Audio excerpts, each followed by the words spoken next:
Ramana Maharshi's story does not begin with scriptures, temples, or spiritual practices. It begins in complete ordinariness. He was born in 1879 in a small village of Tamil Nadu and was named Venkatarman. As a boy, he was strong, playful, and energetic.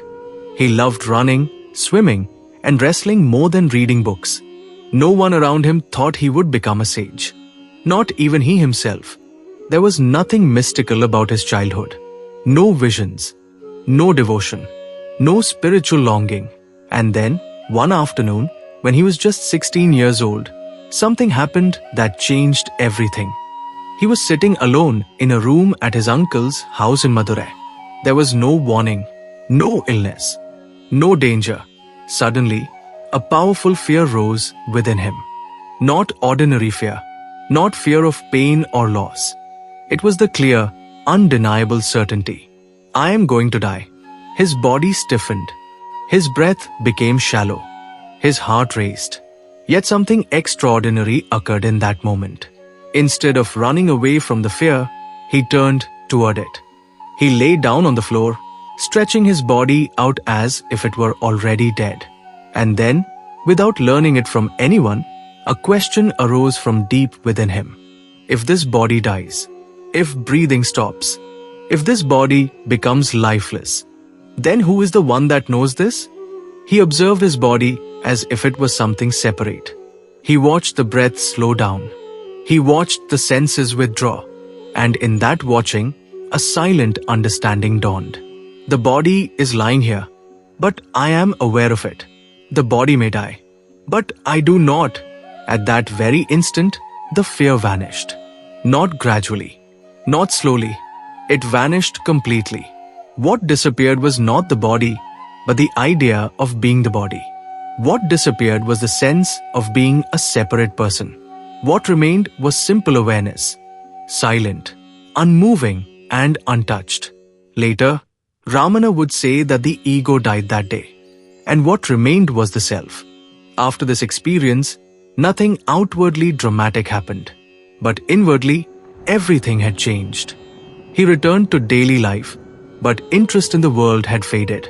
School no longer mattered. Ambitions dissolved on their own.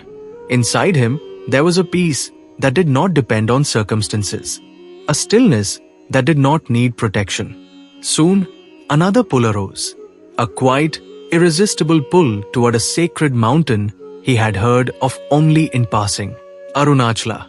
Without informing anyone, he left home and traveled alone to Tiruvannamalai. The moment he saw the mountain, something within him settled. This is where I belong. He went straight to the temple of Arunachaleshwar, stood silently before the shrine, and surrendered. There were no prayers, no requests, no promises, only silence.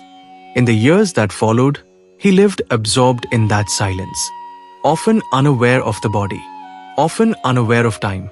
Insects bit his skin, ants ate into his flesh, blood and pus flowed. Yet he did not move because the body was no longer felt as I. Eventually, devotees discovered him and began caring for his body. They tried to protect him, feed him, and nurse him back to physical health. As his body regained strength, people began to ask questions. How did you realize the truth? What practice did you do?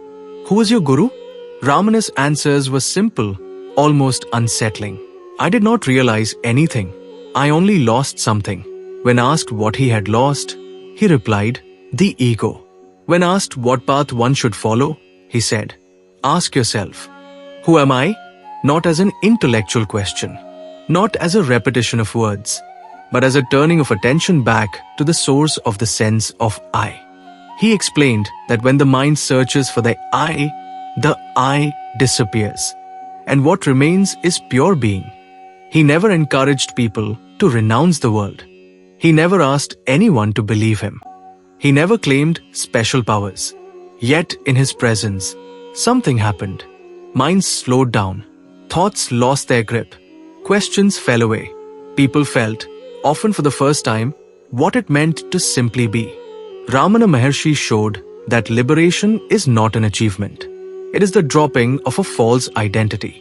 That truth is not somewhere else. It is not in the future. It is here, now, waiting only for attention to turn inward. He taught without words. He guided without effort. And even today, long after his body has gone, that silence continues to work.